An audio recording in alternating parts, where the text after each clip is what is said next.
Good afternoon, ladies and gents, and you join me back again at the Museum of London to pick up where we left off at the Temple of Mithras.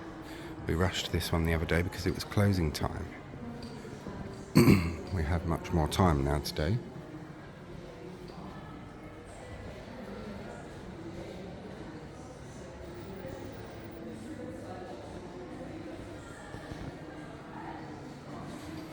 And it's quietened down a bit now because the school runs and I'll have to be going back to school soon, so it gets quieter.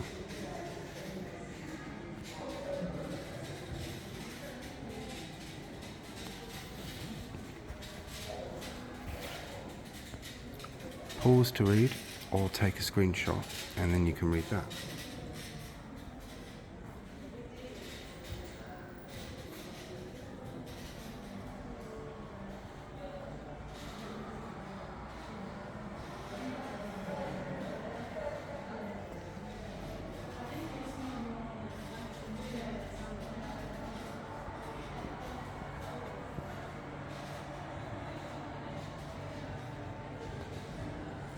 And here are those sculptures.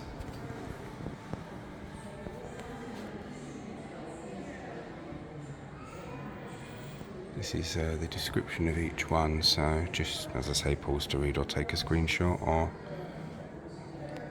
carry on watching the video. I know some people like to read all the descriptions and some don't, so I don't spend ages doing them because it will bore some people, but I like to cover everyone that does want to read them, so you can do that by pausing or screenshots.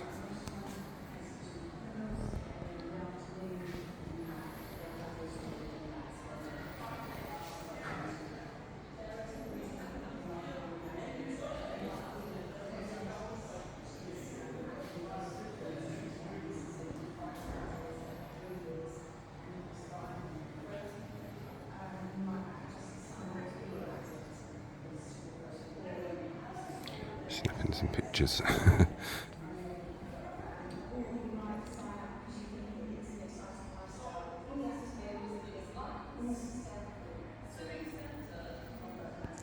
The Romans and the ancient Greeks were amazing craftsmen and sculptors.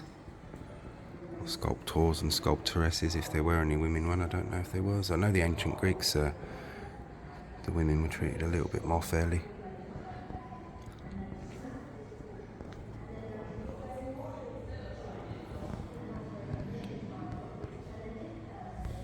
So, got a picture. The Temple of Mithras.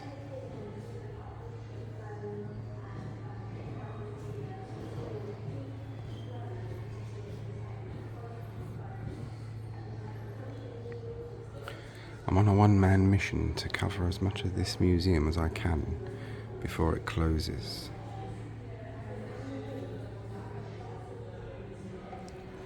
Which it will be in December, and it's going to be a few years before it's back open again.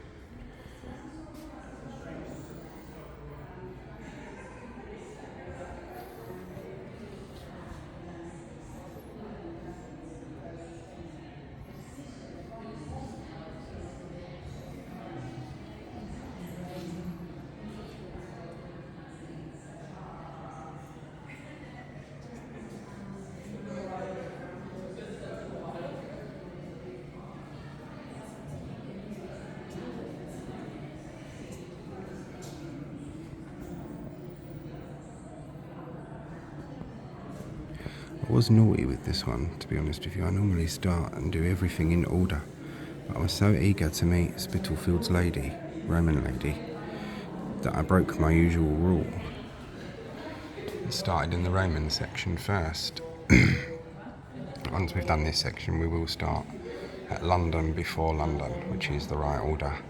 And then as we go on in time, other days and whatnot, to move on to other parts of the museum because of the downstairs of this one as well. So you'll be seeing a lot of this one, guys and girls, I'm afraid. Well, unless you enjoy this kind of thing. And as I say, this is all going to be gone and moved, so you're never going to see it in this layout or setting again.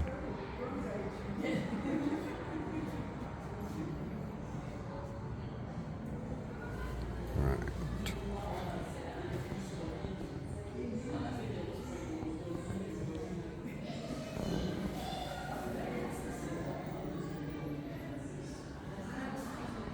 That hand's amazing. Look, they're so well sculpted.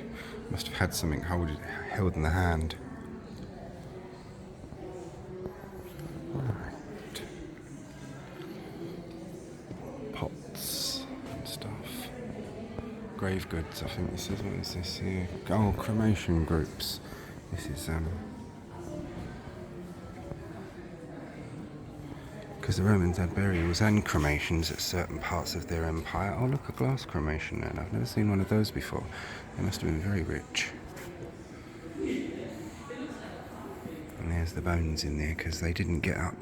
They're like nice ground up, revolting as it sounds, like ashes powder like we do. That's done by, when we cremate people, you end up with this. And then that gets put into a machine with ball bearings and ground into the fine little powder that we scatter nowadays, but they didn't have that in those days.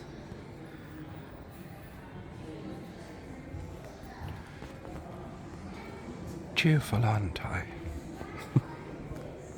It's all history, my friends. Right. And one of my favourite things, which I didn't get to do the other day, obviously, because I only had 2 hours here, because I was intending to spend the whole day here. Get here and do only this. Well, not the whole day. I only have the afternoons and evenings free on the Wednesday and Friday and Sundays. So I was going to come here and spend my afternoon and evening, but 2 of the churches I wanted to visit, which are never open usually, or not open that often. Every time I've been past, they're not open. They were open, so I did those, and then by the time I got here, I only had 2 hours. So I managed to cover a fair bit. I did 3 separate recordings. Right.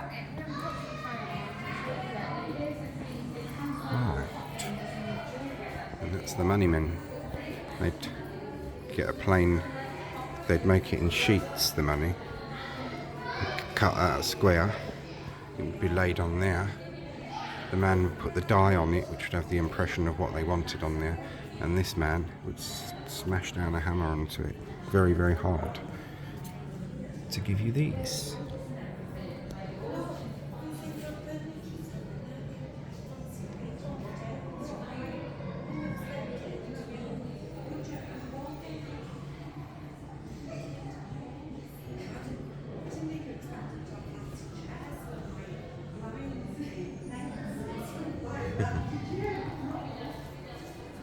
What that lady's saying is true, really. It's when you come and see the recreation of a Roman home, when you think about that long ago, you think of people living like kind of wild, like in caves and stuff like that sort of thing. But the Romans, in their living habitat, they were very civilized. The upper class ones, the poor, they lived in basically what we think of as tower blocks, and they were slung up very cheaply, and they fell down sometimes as well.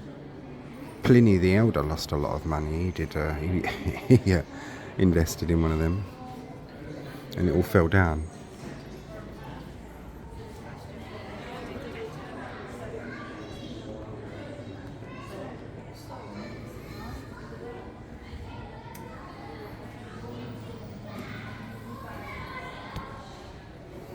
And here you have more grave goods and stuff.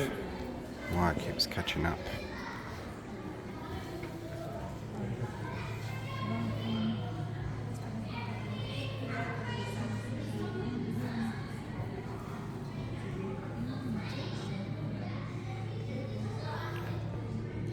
The Romans were definitely not of the belief of you bring nothing into this world and you take nothing out. They took quite a lot out with them, and the richer they were, the more they took.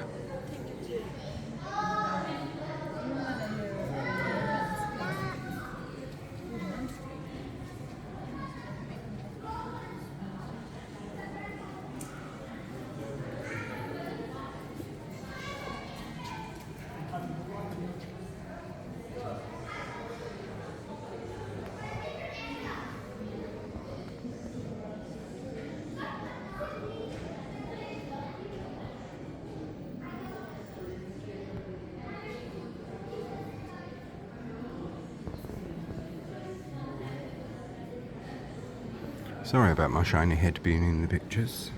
I didn't realise that was happening. London Luke is fast losing all his hair, the front and the top bit.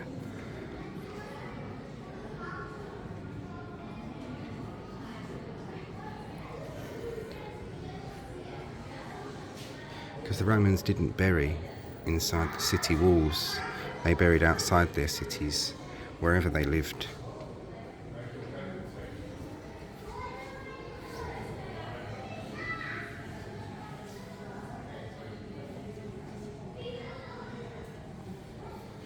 And these were the types of coffins that they had, which is basic, better, much better, which is what Spittlefield's lady was found in. Extremely much better. And what's this one? There were different ways of burying the body. Oh, this is like a kissed burial.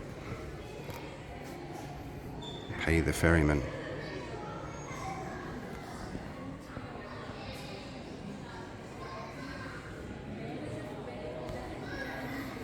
And below here, an adult's coffin. Oh, bits of it anyways. Oh, there it is. Look there. That's small, isn't it? They must have been tiny. Look how small it is. I mean, I'm a short ass, and even I wouldn't fit in that. That's got to be a kid. That can't be an adult's coffin. The Eastern Cemetery, West of Tender Street. Ah, the adult's coffin is this one.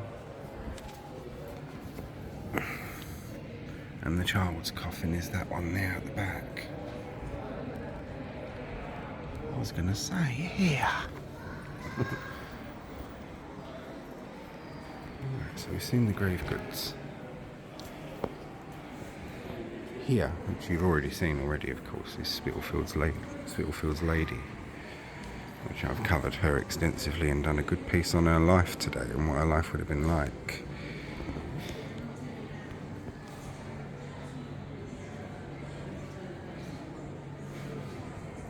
The end of Roman London. Queen Boudica, or Boadicea, as some prefer to call her,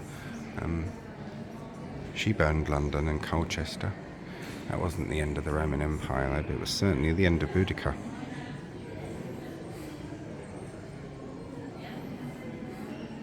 One of our great English and earliest female folk heroes is Boudica.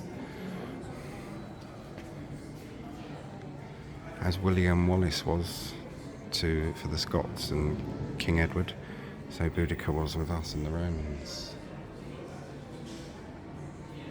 Roman mystery objects, which I think are going to remain a mystery because they're behind that screen. Oh, okay.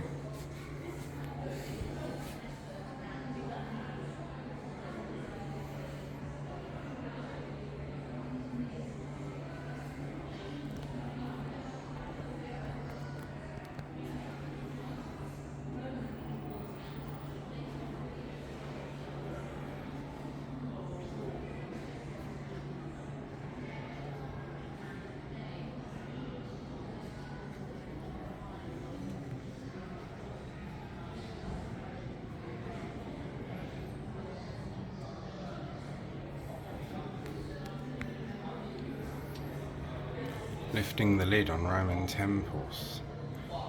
See, I know, as I said the other day, I know these museum ones are not everyone's cup of tea. I like them, I enjoy all aspects of history. But this one's a bit special because it's not going to be here for much longer. Not in this setting. You're never going to see all this stuff like this again. And I've got this terrible fear that because of the cost of living crisis and everything like that, that the new museum is either going to be very late opening or may not open at all. I'm hoping I'm wrong, because everything in this place, everything of course, is London.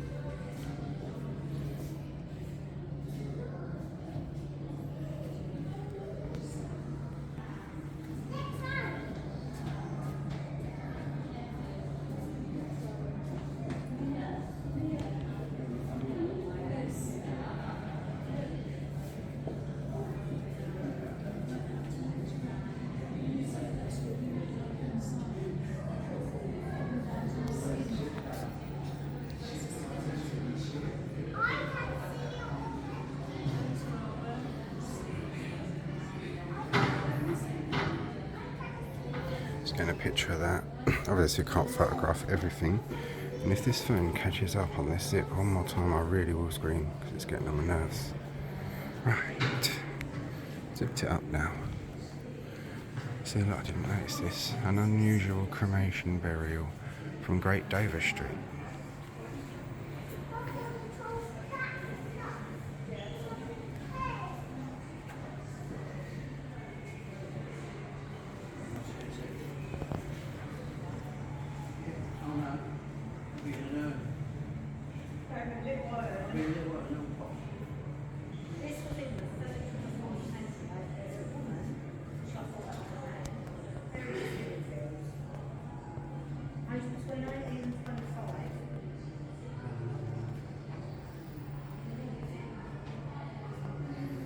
I'm sorry about the reflection, guys and girls, but I can't do a great deal about that.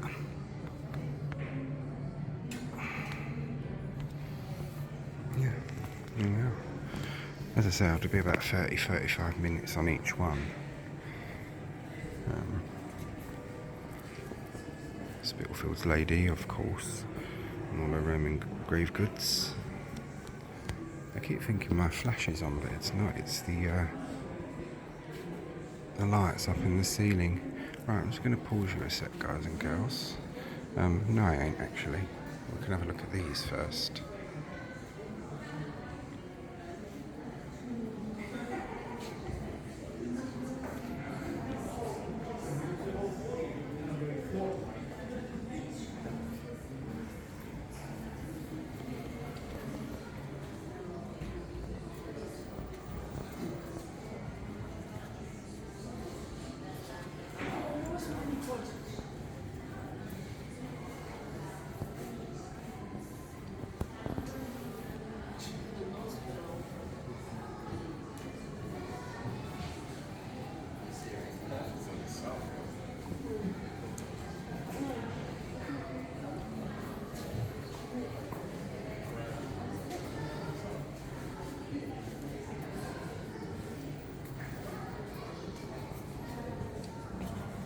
Londinium was the Roman name for London.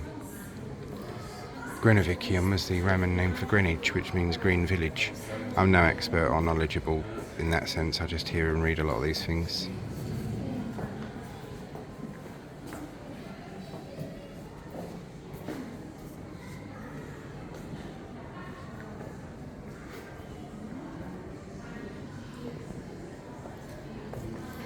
That's that. Unsettled times, which is the end of the Roman Empire and the fall of the Roman Empire. Lots of people had to run away and things like that. Same as like when Boudica came and people knew they was coming. There's some of the ones that knew she was coming or whatnot. They buried a lot of their things to come back for them. Some of those people never returned. And we're going to have a look at the objects and some of those things now.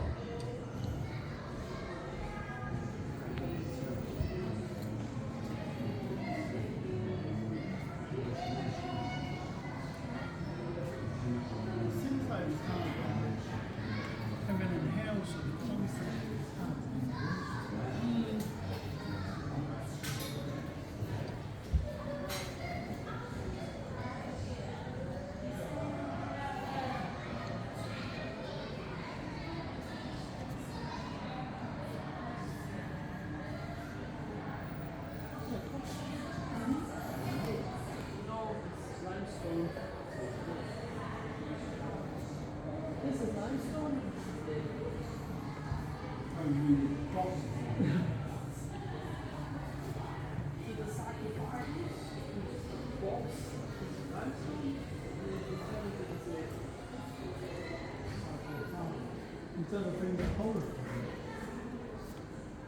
The box around it.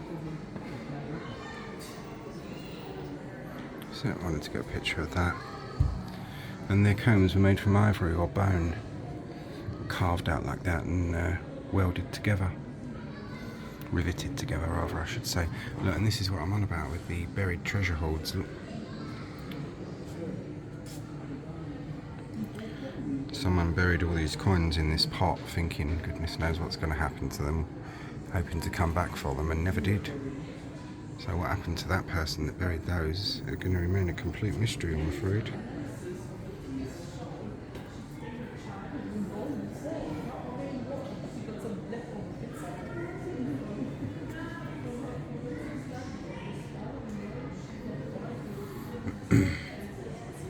Buckles and belts and such like.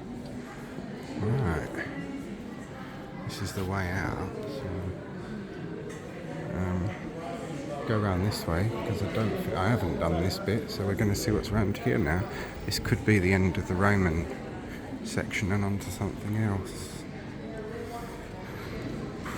Oh, this is medieval London. Right, so I'm going to stop this one because this is the end of Roman London, and I'm going to start off at the beginning of London before London, which is where I should have started. And I'll end you with Spitalfield's lady, Roman lady, who I chose to call Domina Juliana, which is Lady Juliana. Hope you all found this one interesting, guys and girls. If you did, please give it a like and a share. Thanks very much for watching.